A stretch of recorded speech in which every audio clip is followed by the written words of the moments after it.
Hello and welcome to Public Conscience, the anti-corruption program produced by the Progressive Impact Organization for Community Development, PRIMOG. I am Adaobi Obiabumo with Esther Bassi. Thanks for joining us. Please watch us on our live stream on Facebook at Official Primorg if it is convenient for you. The spelling of Primorg is Primorg. On Public Conscience, we seek to evolve a corruption-free society by drawing government and citizens' attention to corruption reports and issues for prompt democratic actions against them. We also promote integrity by amplifying rare cases of the display of honesty by public and private individuals.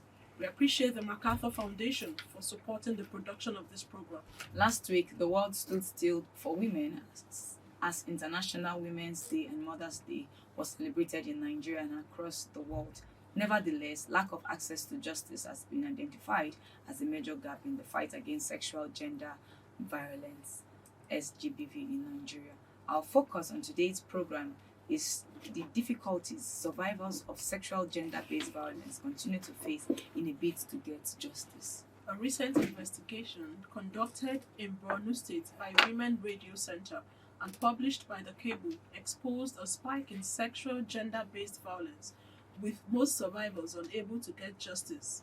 Findings show that delays in the dispensation of cases, lack of awareness, inactive social workers, and intricate cases of the law are major reasons why the plight of women and girls are worsening in Borno State with regards to sexual gender-based violence. Sexual and gender-based violence is widespread and a serious violation of human rights. According to the Nigeria Demographic and Health Survey 2018 NDHS, 31% of girls and women aged 15 to 49 years have experienced physical or sexual violence at least once in their lives. And despite the scale of the problem, the policy response is weak and the capacity to support and protect victims remains limited in Nigeria.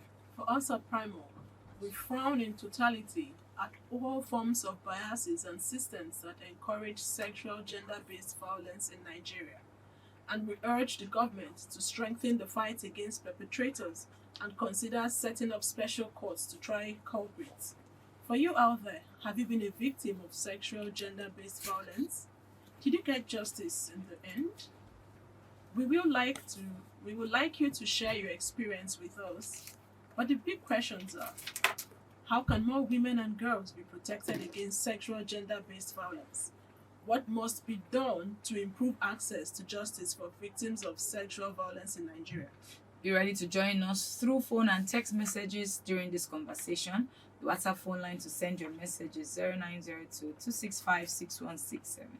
That is 0902 265 6167. Please indicate your name and your location when sending your message. This number is for messages only. We encourage you to send your messages as soon as possible to 0902 265 6167. That is 0902 265 6167. We will give out the numbers for calls shortly. If you just joined us, the focus is on the challenges of access to justice for victims of sexual-based violence, buttressed by a recent investigation conducted in Borno State by the Women Radio Center, with the reports exposing how women and girls continue to groan under sexual violence and unable to get justice. A 2015 report by the National Bureau of Statistics (NBS) states that of 4,436 persons arrested for sexual offences, half of the number was not prosecuted. Some survivors of sexual gender-based violence have even developed apathy for approaching law enforcement agencies. Well, joining us live in the studio to have this conversation is a gender-based violence expert, Barrister Oluwatoyin Loyin Falaye. Thank you for joining us. Thank you. Good morning. It's my pleasure to be here. We will also be joined by the journalist with Women Center Radio, Rukayat Idris, who joins us from Borno State. Thank you for joining us, Rukayat. Thank you. Okay, let's quickly delve into the questions or discussions for the day. Could you give us an overview of your report? All right, so in my previous video, I want to share with people about the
problems and the issues that contribute to the issues.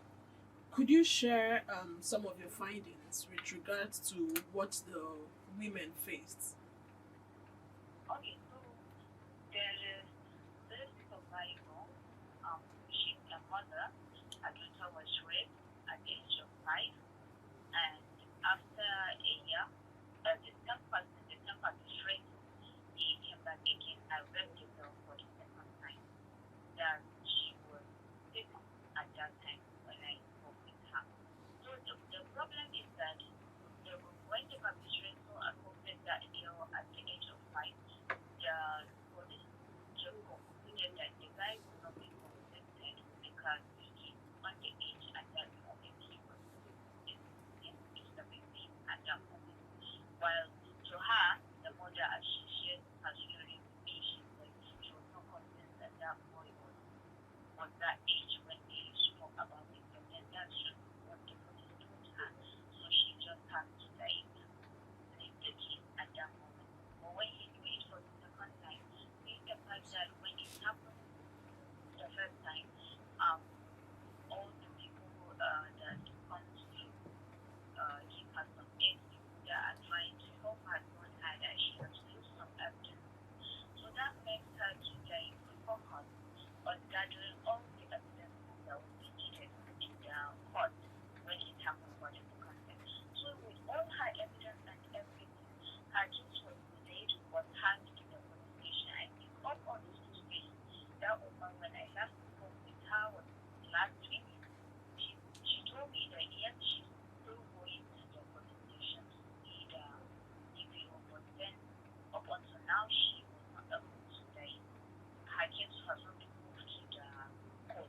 And after some time, when she reported her case to the station, when her case was at the police station, she was summoned that the boy's family accused her of slander for the stuff. So when narrating her story, you could like see her pain because at the end of the day, when she was telling me the story, she confirmed to me that she was a survivor of the sexual harassment. She was So, but raped at the let age me of cut 3. you short there. That's the problem. Rukiatu, Alright. what reason did the police give the lady, that's the mother of the victim or the survivor, for not taking the case to court? That they are still investigating, that they have to gather the evidence to and get back to my case. So how long has this been since the second incident? I think it's around 5 months now. And the police is still working on evidence. Yes, that they are still working on evidence. And there was this time that I just felt like maybe I can play the first two. I talked to the secretary of the International Federation of Women Lawyers here in the States about her case, and I gave her the contact. So they were the ones who asked them to like dissolve the case when his family reported her to the station. They talked to the Ministry of Justice that the guy has a criminal case ongoing in the constitution, so there is no way that you can take him in. So they were able to help at that moment, and they, as they told me, they assured me that they are still waiting for the case to reach the court, and definitely they are going to act that. But are there social workers in the States? So, speaking about the social workers, you can see that in my report, I was able to explain how inactive social workers are here in the state. The problem we are having is that there are a number of social workers working in the state, but there is no trace of any of them that is working still active in the administration to commit the laws. Even from a separate communities, I have spoken to some from private local government, which is at the outreach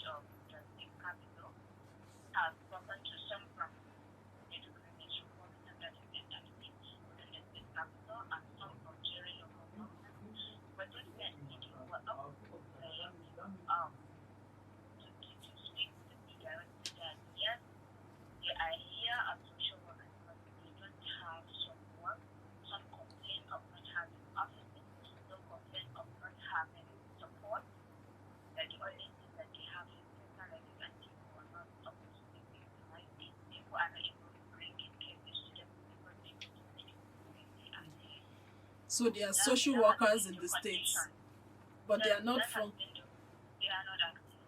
That has been the condition of social workers in the state.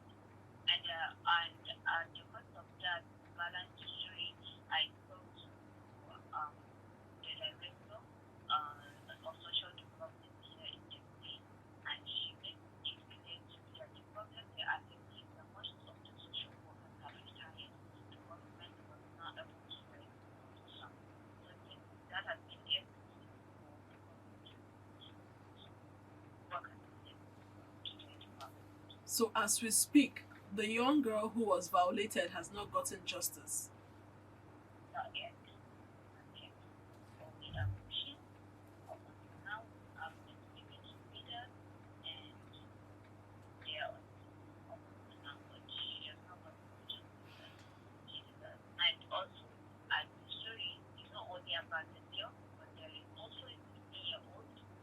But her own, she has all the evidence of the result of maybe lack of awareness. They don't even know that this is where to take the case, that these are the evidence we need to gather.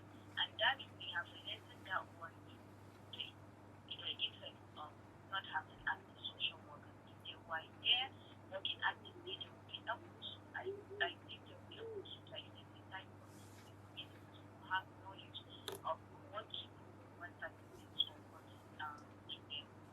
All But right. Could definitely you that could you give us one of the evidence that rape victims need to present? yeah, from the things of we that the directly when it happens, the first thing or the first place we want to take the victim inside is the hospital. At the hospital they will be able to collect samples and everything.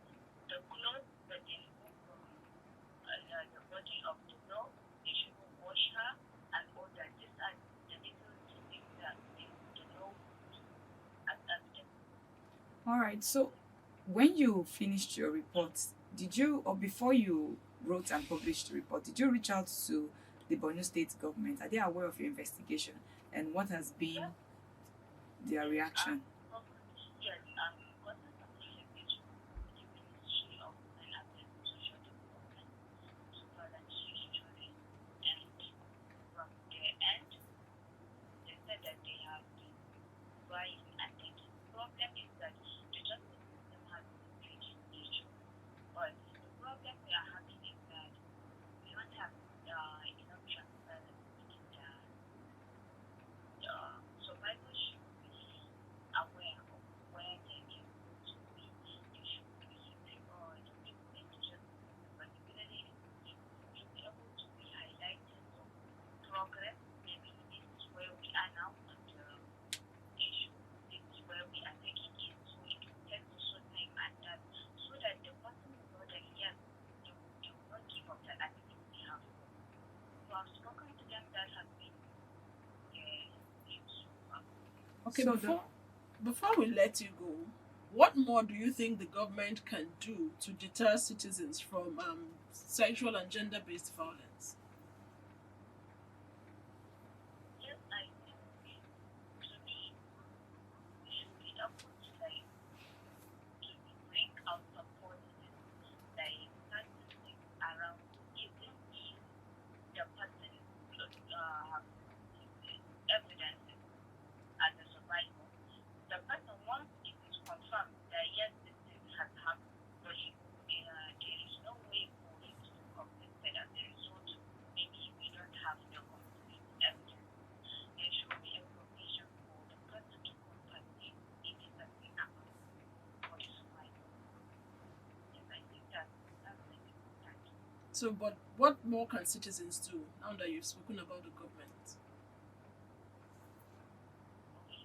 So about the citizens, they should just do away with the thought that perpetrators will always win whenever there is such kind of cases, because it has become a norm that no matter how much you pursue a sexual and gender-based violence case, at the end of the day, the survivor, the victims, the perpetrators always end up winning. The survivors always end up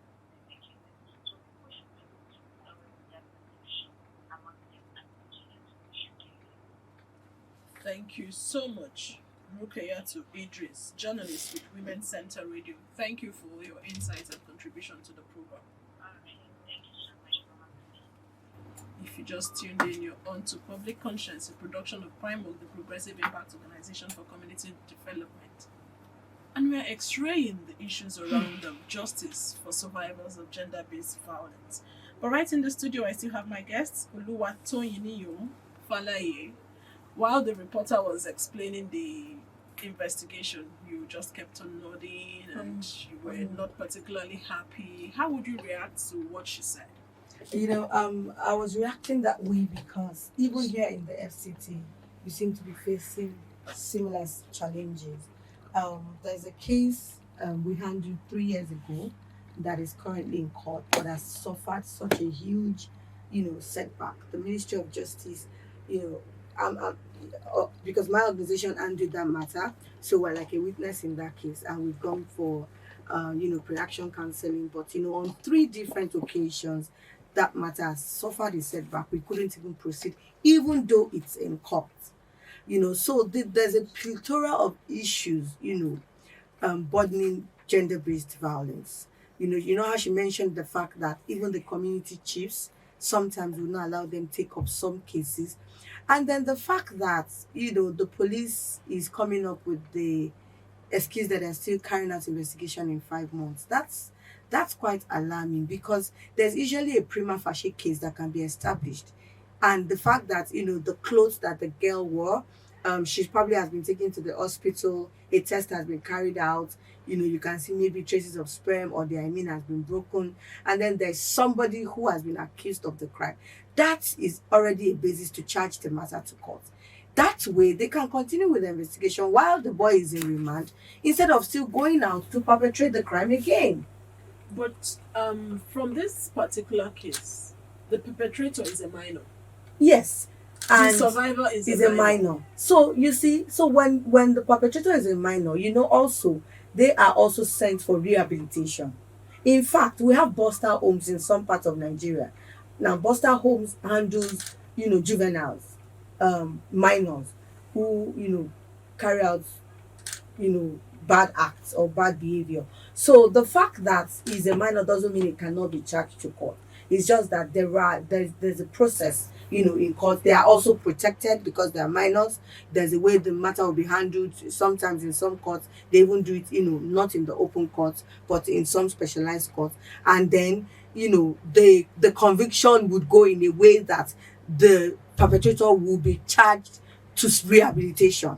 So it's not like because he's a minor, he cannot be charged for the offense. He can be charged for the offense. It's just that the modalities and the procedures might be a somewhat different, but not that he would be walking freely to the extent that he can perpetrate that crime again. So aside from rape, what are the other forms of sexual and gender-based violence? Of course, we know domestic violence is part of it. Emotional abuse is there. There is harassment. There is molestation. There are quite a number of gender-based violence. There's financial abuse. There's economic abuse. Our eyes are now being opened to understand that gender-based violence is not even limited to sexual abuse or even rape. Even nowadays, where you have women who are abusing, and battering their maids, that's gender-based violence, because you're inflicting that pain on a child who is a minor, who is either male or female. They have a gender. So gender-based violence cuts across, any form of abuse, harassment, molestation, rape, domestic violence, inappropriate behavior towards any person, male or female. All right, so let's look at factors that are limiting success stories. Like access to reporter, justice. yes, the reporter said that it has become a norm for perpetrators of these acts to win over victims and survivors. What are factors that are contributing to this and this build-up? Most of the time, first of all, is lack of evidence, or lack of adequate evidence is a major factor, and that's why we cannot always take away the role of sensitization and advocacy. So when a victim, let's use rape for instance, has been raped, it's usually the advice is you take them to the nearest government hospital, Now, for investigative purposes, they do not take reports from private hospitals. So nearest government hospital do not wash up the victim if possible, because they have to take out series of tests. So these are factors, and once evidence has been eroded or washed away, it's going to be very difficult to prove. And the system, to the law, I feel, is also a bit strict, because like I said, there's always a prima facie evidence. One, there might be a confessional statement of the perpetrator. Let's not take away the fact that some perpetrators eventually confess and okay, they say it's the devil or whatnot, but there is a prima facie proof that okay, this person has owned up to doing this. So that's forms an evidence. But the limiting factors have always been maybe denial, and then lack of proper orientation for the victim to be able to sustain evidence. We don't want to base it based on rape. Yeah. You talked about financial abuse, Emotional abuse. Yes. abuse. How do such people come up with evidence? Since Okay. So I handled a case recently where a woman who works with a man who works in a very reputable government organization has denied the wife from working for years in the marriage, moved them from a comfortable 2-bedroom apartment to a self-contained apartment with 3 children. He goes to the market himself and buys what he thinks they need for the month, gives her 1,000 naira to feed herself and 3 children for the entire month. That's financial abuse. So, and sometimes it's just usually their story, against the other person. But I mean, looking at the facts, what made you move? You haven't lost your job as the breadwinner, as the man of the house. In fact, you've gotten a promotion, right? Yet you moved your family from even the official quarters because you had a quarrel and felt you needed to punish her. Moved her from an official quarters in a comfortable 2-bedroom to a 1-room apartment. Stopped her from working. What other evidence do you need to prove? Families have intervened, set her up in a business, is come up with no reasonable reason why she shouldn't work. This is a master's degree holder. That's the wife. So what other evidence would you need to corroborate the fact that this man wants to financially abuse this woman until she's frustrated out of the marriage? Lots of cases to look into, and as citizens, speaking of, it's time for us to get the person at the other end of the dial to join the conversation so that we can expand this conversation. Please follow us on our social media platforms at official Primorg. Primorg is spelled PRIMORG. Remember that we are streaming live on Facebook at official Primorg. Remember that the program is interactive. The WhatsApp phone number to send your message to is 0902 265 6167. 0902 265 6167. Would like you to contribute to the conversation. Have you been a victim? Or do you know anyone who has been a victim of gender-based violence? Would like to hear your story. Did you get justice at the end? Or were there encumbrances that prevented you from getting justice? 1 or 2 persons may learn from your case. Don't keep quiet. We are also streaming live on Facebook at Official Primal. If you're watching us via Facebook, we encourage you to drop a few lines and we will take your messages. Back to my guests. I know that at some point there was this conversation around having special courts to try gender-based violence cases. How successful has that been? To a large extent, I know Lagos State have sexual offences specialized courts, and then in Abuja, in the FCT, we have about 6 of them. Sexual offences specialized court that handle strictly cases of gender-based violence, and we're trying to spread the message across other states. But we also still grapple with the problem of assigning these cases to these specialized courts. Like I mentioned, one of the cases currently that we are involved in within the FCT, one of the things that has slowed down the pace is that matter is not in a specialized court, and the SGBV desk officer in the Ministry of Justice are just instructed our officers to apply to move that case to a specialized court. And these are some of the things that causes delay in hearing cases. But just as we are having more states implementing and domesticating the VAP Act, we are also still very expectant and hopeful that more states will have specialized courts to handle sexual-based violence. But I can categorically tell you that Lagos State and the FCT currently have specialized courts for gender-based violence cases. How many states have domesticated the VAP Act? As Do at we the have up to last check, 34? no.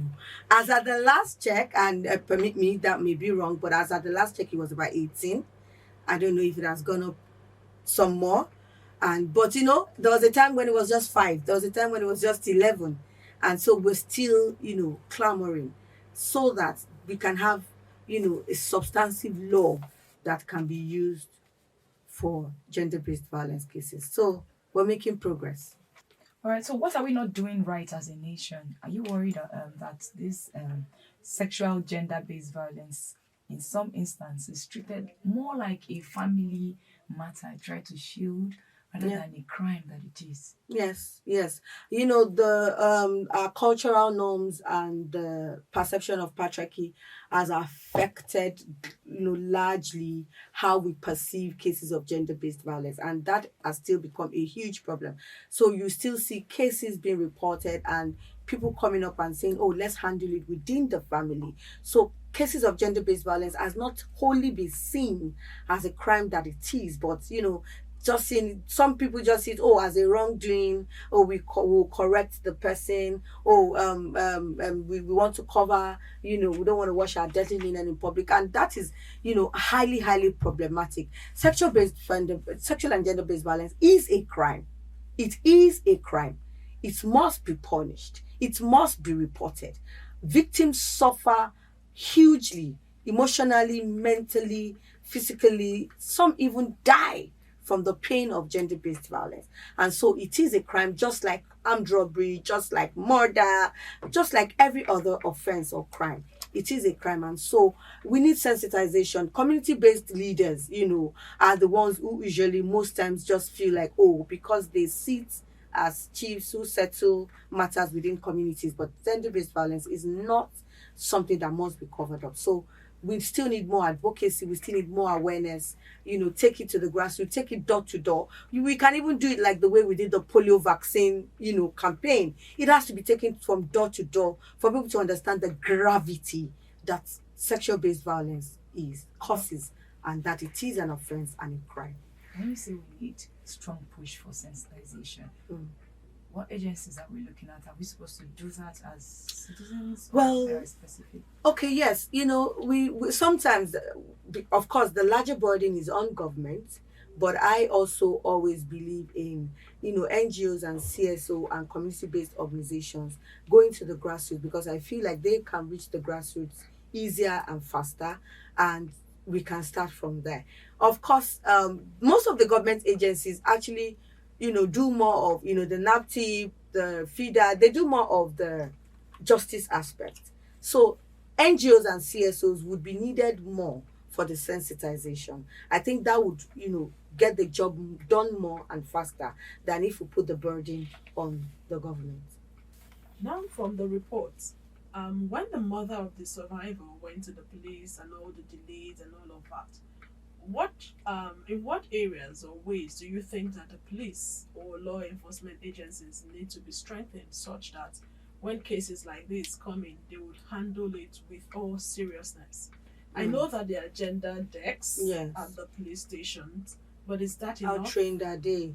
Yes, for me, I think it's not sufficient. I know that it was due to some of the clamor for gender-based violence cases that, necessitated the police to create the gender desk. But I also know that most of the officers at the gender desk need training and retraining on how to handle cases of SGBV. So the police needs to train the officers. It's not enough that there's a desk with a name tag, gender unit or gender desk. They need to be trained and retrained both locally and internationally on. And, we need, in that department, we need psychologists, we need, law enforcement officers, we need clinical people who can, have a first-hand assessment when a case is brought to them. So it has to be a holistic department, that these people are trained. So they're not just trained in the, how to, handle the military style of how to handle criminals, but how to handle a victim who has just been brought in, who is assessing the medical part, who is assessing them psychologically, who is assessing, the scene of crime and all of that. So I think that beyond just reporting to the police, they need training. Another factor that would prevent a victim or survivor from reporting is victim shaming, Mm. social ostracization. What should we do more? I have been abused and I reported to you. The next question is, who sent you go there? Who sent you in pidgin English? What did you go there to do? Not were you wearing? Exactly. Instead of looking at the meat of the case, no matter what has happened to that particular person, you indirectly turned the victim into the perpetrator of the crime, instead of providing succor to that victim. There's a lot of orientation that needs to be done, and it begins from mind orientation. And backtracking to the question she asked earlier, we would need the role of the media. We need the media, the national orientation agencies to always, put out this message out there that victim shaming is not even good. Victim shaming, draws, prevents other victims from coming up to report. Then for the victim, we also have to encourage them to be strong, to be bold, to be courageous, to damn the consequences of being, mocked or laughed at. Because in as much as the reportage is high and the conviction is low, we still have people reporting and we still have people being jailed for that offense. So we need more people to just be bold enough. In one of that reports, I read about a lady who the parents even had to ostracize her. They didn't even believe her. She had to go and live with her grandmother, and then there's even no evidence that she was raped. Such a person would live with trauma for the rest of her life. Thank God that an NGO stepped in, and then that way she may be able to speak up. One thing that we do is that we protect their, then they need to also know that there's confidentiality, so their names can be protected, their faces can be blurred, even when they're carrying out interviews and all of that. So when they have, confidence that they are not literally out there per se, yes, even if they report at the police station, even sometimes, even in court, you don't have to put the name of the victim. You can put X, you can decide not, you can say a 16-year-old girl, So when they know that there are, bases for protection and confidentiality, it will encourage more people to speak up. I've heard younger ladies or girls conversing, and at some point, one of them said, when you're raped, or if you're raped, you will not get married again. So that tends to prevent some of them from speaking up. Is it true that if you've been raped before that you won't get married, or it will affect your marriage and all also? Okay, so, well, absolutely it's not true. You have your life to live, but you have to heal. So most of the time, people who get raped and who don't heal, go into other relationships and they bleed on other people, and they are traumatized and they are not able to hold a marriage together. As a matter of fact, some statistics have shown that some of the women who stab their husbands or, do violent things in marriages are as a result of abuses they suffered even as a child or while they were growing up. So there's room for therapy, there's room for counseling, and that is why they have to speak up. Because if you're raped and you do not talk about it and you do not speak up, you carry that burden and that trauma for a long time, and it will affect perhaps the entire trajectory of your life. So you see why there is power in speaking up. There is power in sharing your story with someone who you can trust, who can help you. Because sometimes, let's also look at it from the aspect that someone can be raped and may not even be able to identify the rapist. There was a case we handled where a lady was ambushed somewhere in MacArthur at about 11 p.m. and was gang raped by 4 people. We couldn't find the rapists, we couldn't find the perpetrators, but we had to take her into counseling, into therapy. She lost her job along the line. She was victim shamed at her workplace, and so in seeking justice for her, we had to get the boss, the employer, arrested. because she was being mocked. They were asking her silly questions like, how is that place? Is it exposed? So they were the ones who suffered the brunt of the faceless rapist. So, sometimes I tell people that justice is in diverse ways. So she got justice because, had them sacking her, we had to make sure they paid her 3 times her salary because it was wrong for them to have laid her off her work for being raped. They had to pay for that, and then she had to go through some sort of counseling and therapy. So sometimes, I'm sorry, I'm trying to get my thoughts back together. So so sometimes the victim who is being raped may not be able to identify the rapist, but overall you need to heal. You need to go through therapy. You need to go through some sort of medical test to be sure that there are no other infections that you're dealing with, and that's why you need to speak up. And we are still streaming live on Facebook at Official Prime Work. We encourage you to drop a few lines. Then for your text messages and WhatsApp messages, you can send them to 0902 265 6167. 0902 265 6167. Well, victims are not pre-informed. You can just wake up one morning and you're a victim of sexual abuse or gender-based violence.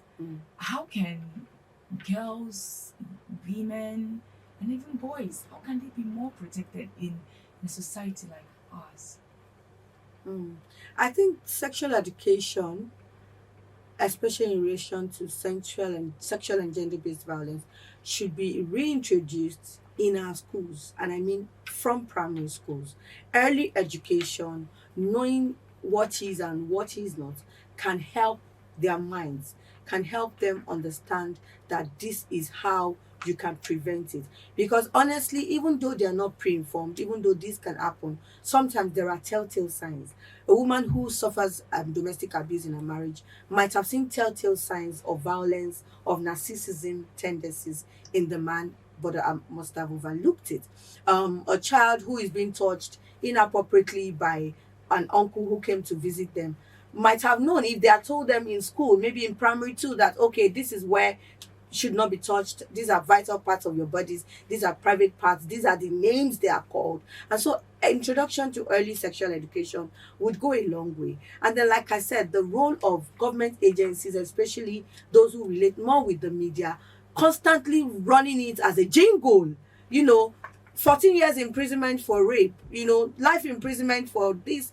By the time you run it as a jingle, just the way we advertise the Milo and the Indomie, it just stays in our heads, and people can prevent it.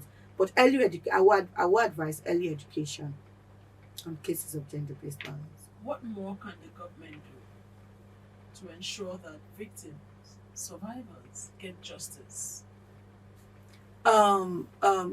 Implementation of the laws. I know that governments make the laws, but also ensuring that the laws are being enforced and implemented across the states, ensuring that there is adequate provision for specialized courts across the country, ensuring that the law enforcement agencies are properly trained, and equipped with the right resources to be able to handle cases of gender-based violence, ensuring that there is enough media information, enough awareness through the media, through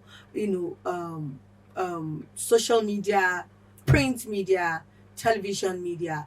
This will go a long way, as a show of commitment in the fight against gender-based violence. I think those are the things that government can do. So as individuals, because this was done in Borno State, and we're sure to know that sometimes this cultural believes that you're not to speak, you're not to come out and say anything. How can we know which is very prevalent in that part of the country? So how can we encourage them to not break your cultural belief, not go against culture, but for humanity, for the future of your child and for your sanity? How can they go about exposing or seeking justice in such a tight environment? Okay, let's take this. Hello. Hello. Yes, good morning. Your name and where you're calling us from? Okay, could you move away from your radio set, please? it's up. All right, your name and where you're calling us from again. Chukwudi from Ebondigwe. All right, Chukodi, let's hear you in 1 minute. Okay. Your discussion with that woman, very good. Very good. But you know that a lot of awareness, like you said, we're not supposed to stop this state. We're not supposed to make government a bookmark for this kind of thing. You know, good. Even me, I get children, I get daughters. The thing they tell me when I see women treated badly, women raped, you know, good. Our churches, everybody just has to make sure that this thing becomes a national project. Just the way we talk about politics, let us be talking about this. But I God bless you for bringing up this topic. Thank you very much and continue doing the good work. All right, thank you for your contribution. Continuous sensitization on issues around sexual and gender-based violence. Okay, so in answering your question, one thing I know that is very prominent in the North is that people love their own, and they have this sense of loyalty and community. And so I'd think that we need to raise responders, gender-based violence responders, who speak that language, who can go to such communities and liaise with community leaders and let them understand that just as you bring, children to the world, there's a reason why you bring them to the world. Is it that you want them to grow, become better than you and this, and then reorientate their mind on the value of raising these children and protecting them from harm, from evil. Now, speak it in the language that they understand, in the basic, barest language that they can relate with. You can even make it interesting and interactive and playful. I had an outreach in one of the IDP camps recently, and what we did with the children was, I had to play a video of a 10-year-old that had a blood stain on her dress, and that was fascinating to them. And then we began to talk about, I formed a song, if you touch my body, I will tell my mommy. If you touch my body, I will tell my daddy. They sang that song till I left the place. It sat in their head to the extent that when we were leaving and one of them pushed the other, he came back and said, Auntie, this one touched my body. I don't know if you understand. So these people, they just need that orientation. They just need to understand from the very basic that these are ways that you can prevent this. It is evil. It is a crime. It is punishable by law. Let them know the consequences, but speak it in their language. Take responders who will liaise with it. In fact, the people who need the orientation the most are the community chiefs, because they are the ones, they're like the gatekeepers. They're the people whom, after that orientation, you would go. They're the ones who will still be the people that relate with the villagers or the community people. So for me, it's still orientation, sensitization, but in the language that they understand and in the simplest basic forms. That will go a long way. Okay, thank you for that. But just to quickly mention that the former Minister of Women Affairs, Pauline Tallinn, in 2022 said that 34 states and the Federal Capital Territory have domesticated the Violence Against Persons Prohibition Act 2015. Just to complete that there. Thank you so much for the wonderful work that you have been doing and the robust conversation that we have had today. Esther, we really must go because of our time. Please visit our news website, primognews.org. That is primognews.org for all the details of our reports and interviews. Visit our website, www.primog.org, to get all the information about Primog. And you can watch our videos on Primog TV, our YouTube channel. Please subscribe to get reminders when we have a new post. We sincerely appreciate our guests, gender-based violence expert, Barrister Oluwatoyin Noyin Falaye. Thank you for joining us. Thank you so much. It's my pleasure. And to the journalists from Women's Center Radio who joined us via the phone from Borno State, Rukeya to Idris. Public Conscience has the support of the John D. and Catherine T. MacArthur Foundation, committed to building a more just, verdant and peaceful world. Get more information about the foundation on its website, macfound.org. Join us again here next week for another episode of Public Conscience, and remember to follow us on Facebook, X, formerly Twitter, at Official Primog. I am Esther Bassi. And remember that birth registration and birth certificates are free if your child is under 18. help stop the corruption in birth registration, and do not pay for birth certificates. Also, remember that you can give us information or hints about corrupt acts through our phone at 0902 265 6167 or info@primorg.org. I am Adobe Obiabumo. Thank you for listening.